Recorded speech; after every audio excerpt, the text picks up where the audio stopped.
Што вядома пра цынічнае рашэнне Лукашэнкі, каму ён абяцае сваю дапамогу, а таксама як і чаму забойцу адпусцілі з беларускай турмы. Вітаем, сябры! Гэта наша Ніва, і зараз мы ўсё вам раскажам. Здзеклівае рашэнне Лукашэнкі. Стала вядома, што ён прызначыў інаўгурацыю на 25 сакавіка, у дзень, калі адзначаецца Дзень волі. Няма ніякіх сумневаў, што такі выбар даты – гэта цалкам свядомы крок і паказальна-цынічнае замацаванне сваёй так званай перамогі не столькі на стэрыльных выбарах, колькі над пратэстоўцамі 20-го года, калі інаўгурацыя была хуткай і таемнай. Цяпер жа ён такім чынам паказвае самому сабе і сваім паплечнікам, што захаваў уладу і поўны кантроль. Забойца, якому далі пажыццёвыя, аказаўся на волі. Стала вядома, што на свабоду выйшаў 47гадовы жыхар Пружанаў Юрый Бяскроўны. Гэты чалавек быў асуджаны яшчэ ў пачатку нулявых за страшнае злачынства. Бяскроўны згвалтаваў 2 17гадовых дзяўчын, адну з якіх ён у выніку забіў. Вядомыя і падрабязнасці яго жудаснай справы. 2 непаўналетнія сяброўкі позна ўвечары вярталіся з дыскатэкі ў Пружанах у суседняе ўрочышча Пясчына. Побач з імі спыніўся аўтамабіль, за рулём якога быў той самы Юрый Бяскроўны, на той момант 24гадовы жыхар Пружанаў, якога дома чакалі жонка і маленькі сын. Па дарозе Юрый заехаў у краму па віно з півам, а пасля прапанаваў працягнуць знаёмства каля возера. Бяскроўны палічыў, што перад імі прастытуткі, але калі дзяўчыны заявілі, што не плануюць ніякага інтыму, то ён разлаваўся і вырашыў дабіцца свайго сілай, і ў ход пайшоў нож. Пакуль Бяскроўны гвалціў адну з дзяўчын, у парыве шаленства ён нават адкусіў ёй смочкі. У гэты час другая выбралася з машыны і схавалася ў кустах. Каб схаваць згвалтаванне, Юрый забіў першую дзяўчыну, а другую ахвяру ён шукаў па акрузе да самай раніцы, але так і не знайшоў. Спачатку ён падумаў, што яна пабегла па дарозе ў горад і паехаў за ёй, а калі зразумеў, што памыліўся, то вярнуўся, але дзяўчына паспела схавацца больш надзейна. Гэтая выпадковасць выратавала ёй жыццё, але ў некаторым сэнсе выратавала і самога Бяскроўнага, бо з аднаго боку, калі б ён не пакінуў сведку ў жывых, то яго б і не арыштавалі так хутка, але калі б яго ўрэшце знайшлі, то за двайное забойства са згвалтаваннем яго хутчэй за ўсё прастралялі. У выніку дзяўчына змагла дабрацца да міліцыі. Бяскроўны жа закінуў труп першай у багажнік, адвёз яго далей у лес і кінуў у яму, пасля чаго нарэшце паехаў дадому. Там яго ў той жа дзень і затрымалі. У нас няма інфармацыі, у якіх турмах і калоніях Бяскроўны спачатку адбываў сваё пакаранне, але ў выніку ён трапіў у бабруйскую калонію нумар 2. Там у адным атрадзе з маньякам апынуўся палітзняволены блогер Вадзім Ермашук, асуджаны за абразу Лукашэнкі і здзек з дзяржаўных сімвалаў. Ён расказаў, што умовы ўтрымання забойцы і гвалтаўніка Бяскроўнага былі нашмат лепшыя, чым у палітвязняў, пакараных за ўдзел у маршах пратэсту ці неасцярожны каментарый у інтэрнэце. Больш за тое, на турэмным сленгу гвалтаўнікоў грэбліва называюць трусадзёрамі, і амаль заўсёды яны трапляюць у нізкі статус. Але ж Бяскроўны пазбег і гэтага. Ды і ўвогуле ў калоніі хадзілі чуткі, што ён шчыльна супрацоўнічае з адміністрацыяй, бо яго ніяк не каралі нават за відавочныя парушэнні. Напрыклад, аднойчы Бяскроўнага злавілі на тым, што ён чытае чужыя лісты і разглядае чужыя фотаздымкі, а гэта абсалютна недапушчальная рэч у калоніі. Аднак ніякіх наступстваў за гэта для маньяка не было. Акрамя таго, зняволеныя згадваюць, што ўсе 20 гадоў Бяскроўны не меў ніякіх іншых крыніц інфармацыі, акрамя тэлевізара, і гэта моцна адбілася на яго поглядах. Напрыклад, ён шчыра падтрымліваў Пуціна і вельмі радаваўся поспехам акупантаў на фронте. Пасля пачатку вайны Бяскроўны склаў спіс тых, хто пры праглядзе навінаў публічна падтрымліваў Украіну і абураўся расійскай агрэсіяй, і перадаў яго адміністрацыі калоніі. Усе гэтыя людзі пасля трапілі ў ШИЗА, а маньяк працягнуў глядзець навіны і з усмешкай падтрымліваць Расію. Адметна, што яго стрыечны брат удзельнічаў у пратэстах 20-го года, а пасля папрасіў палітычны прытулак у Польшчы. Як згадваюць былыя сядзельцы, гэта Бяскроўнага проста шакавала. І вось цяпер, правёўшы за кратамі палову жыцця, такі чалавек выйшаў на свабоду, прычым ён бадай першы злачынца, якому атрымалася вызваліцца пасля такога прысуду. Але ж як так атрымалася? У тэорыі беларускае заканадаўства пакідае шанец выйсці на свабоду нават такім як Бяскроўны. Калі яны адседзяць 20 гадоў, то з улікам паводзін, стану здароўя і ўзросту ім могуць сказаць, што трэба правесці за кратамі ад паўгода і да 5 гадоў, а пасля можна будзе вызваліцца. Аднак гэта толькі тэарэтычна тэарэтычная магчымасць, бо суд не абавязаны задавольваць хадайніцтва аб вызваленні. Але ж высветлілася, што ў выпадку бяскроўнага сітуацыя іншая. Спачатку яму сапраўды далі пажыццёвыя, але пасля апеляцыі змягчылі прысуд і памянялі яго на 25 гадоў.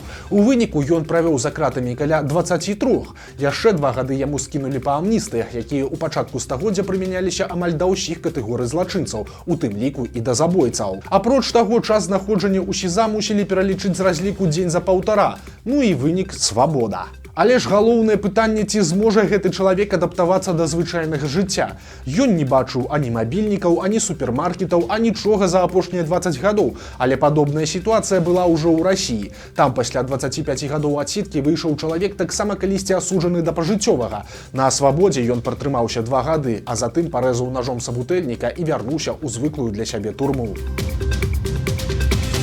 Раўнадушша беларускіх чыноўнікаў ледзь не скончылася трагедыяй. Ці паказальная гісторыя пра тое, як працуюць беларускія сацыяльныя службы. У Пінску адбыўся пажар у адной з кватэр шматпавярховага дома. У выніку агнём быў цалкам знішчаны дзіцячы пакой, а астатнія пакоі былі моцна закураныя.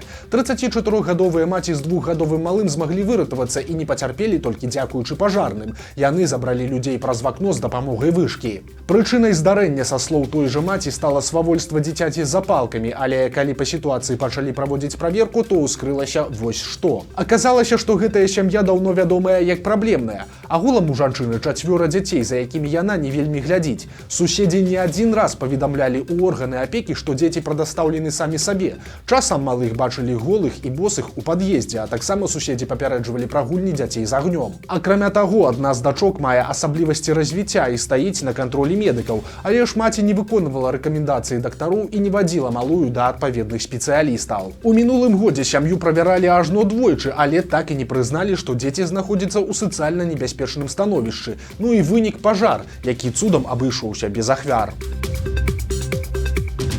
На Віцебшчыне працавала мясная мафія. Там затрымалі ажно 11 чалавек, якіх вінавацяць у крадзяжах з мясакамбіната. Па словах міліцыі, толькі за адну ноч гэтая група вывезла сотні кілаграмаў кілбасы, прычым бралі злодзеяў з удзелам АМАПу. Затрыманым ад 17 і да 59 гадоў. Гэта работнікі таго мясакамбіната і іх сваякі. Цяпер усім пагражае ці то да 7, ці то да 12 гадоў за кратамі, у залежнасці ад таго, наколькі буйной прызнаюць нанесеную шкоду. Гучная заява беларускай міліцыі аказалася фэйкам. Нядаўна гродзенская ДАІ ў сацыяльных сетках паведаміла, што цяпер любая дарожная камера відэаназірання бачыць, ці прайшла машына тэхагляд. Беларусы масава ламануліся гэты тэхагляд праходзіць, што прывяло да чэргаў на станцыях дыягностікі. Але ж аказалася, што панікавалі дарма, бо інфармацыя ад даішнікаў аказалася фэйкам. Дайшло нават да таго, што ДАІ Мінскай вобласці вымушанае было афіцыйна абвяргаць гэты ўкід ад сваіх калег. Так што, калі вы пачалі нервавацца, то выдыхайце. Штраф не прыляціць, але тэхагляд прайсці ўсё роўна варта для вашай жа бяспекі. Беларуская пракуратура б'е трывогу і абяцае жорсткія меры. Сілавікі ўзяліся за змаганне з ЛГБТ. Пра адпаведны законапраект, які будзе караць за прапаганду ЛГБТ, змены пола ці адмову ад нараджэння дзяцей, размовы хадзілі ўжо даўно. І цяпер генпракурор Андрэй Швед пахваліўся, што падрыхтоўка дакументаў ужо на фінальнай стадыі. Плануецца, што за такія парушэнні беларусаў будзе чакаць адміністратыўны штраф альбо суткі. Прасцей кажучы, ты напісаў у інтэрнэце, што дзяцей не маеш і ўсім рэкамендуеш іх не заводзіць, тады плаці грошы ці сядай у камеру на Акрэсціна. Адметна, што гэтую заяву Швед зрабіў, выступаючы перад работнікамі Беларусбанка. На гэтую імпрэзу сагналі не толькі работнікаў галоўнага офіса, а яшчэ і 2500 супрацоўнікаў банка, якія былі вымушаны падключыцца па відэа і слухаць генпракурора онлайн.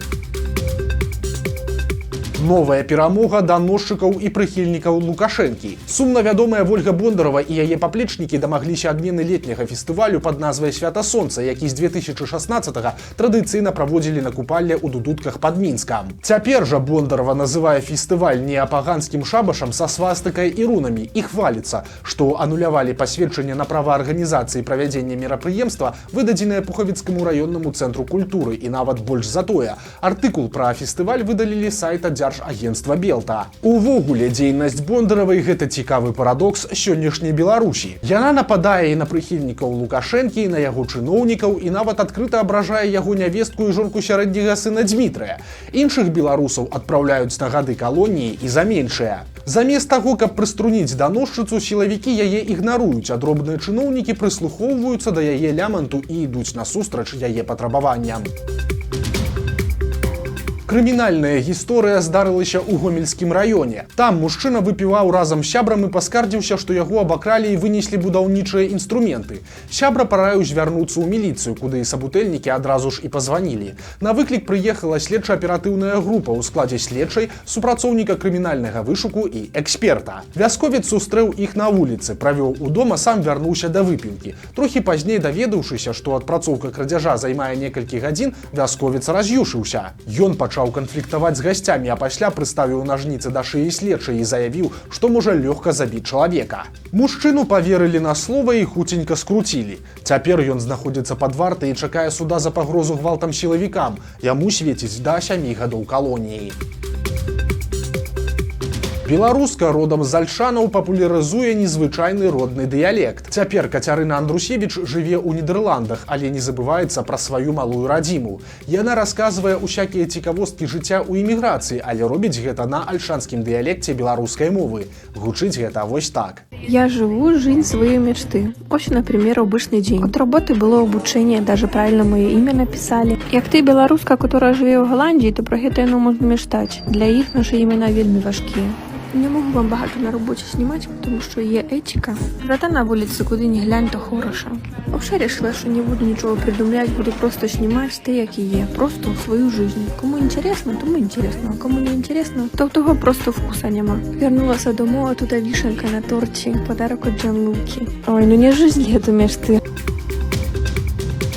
Проста ў цэнтры Мінска злавілі гіганцкага судака. Гэтую рыбіну выцягнулі са свіслачы на звычайны спінінг, а важыў такі рачны монстр ажно 7 кілаграмаў і 300 грамаў. Ці адпусціў рыбак сваю здабычу пасля фотасесіі, ці вырашыў яе з'есці, на жаль, невядома. Але адзначым, што прысутнасць судака ў рацэ з'яўляецца індыкатарам добрай экалагічнай абстаноўкі, бо ў забруджанай вадзе гэтая рыба не выжывае. Вось такія навіны чацвярга. Подписывайтеся на канал, ставьте лайки альбо дизлайки и выказывайте заўвагі ў каментарах. И, конечно, читайте нашу Ниву, глядите нашу Ниву и любите Беларусь. До сустрэчы заўтра.